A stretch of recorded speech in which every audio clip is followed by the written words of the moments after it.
I'm Brennan Dolan. With me today are Janie Becker and Jeff Bacon, and we are archaeologists and historians with the Iowa Department of Transportation's Cultural Resource Team. We each manage transportation projects in Iowa and analyze potential impacts to significant historical and archaeological sites and places on the landscape.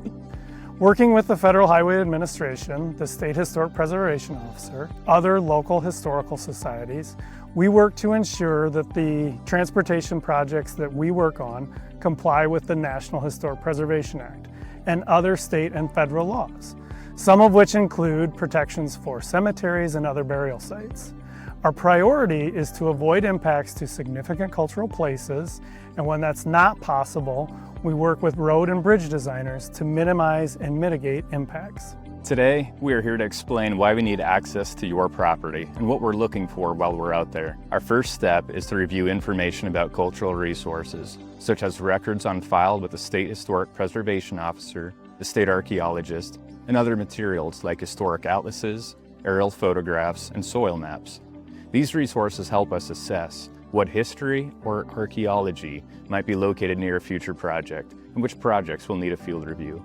Additionally, we work with American Indian tribes and nations who have ancestral, historic, and ceded land connections to the state of Iowa. They can help us identify significant places on the landscape.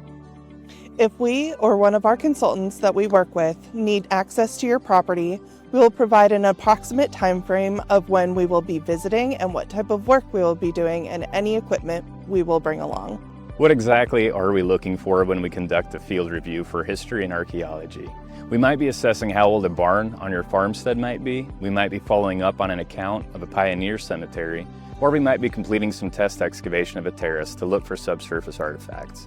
Equipment that we'll bring along with us could include a shovel and screen, a soil probe, a bucket auger, a camera, a GPS unit, and oftentimes you'll see us with a notebook and a backpack.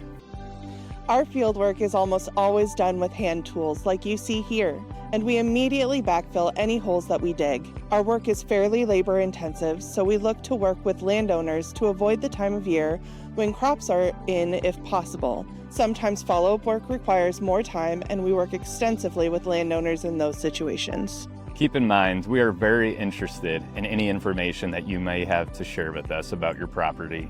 This could be about land use, previous disturbance, or when and where you have found artifacts before. Please feel free to reach out to us with any questions. We try to tailor the work we do to the landowner's needs, and we want to thank you for your time and permission to access your property.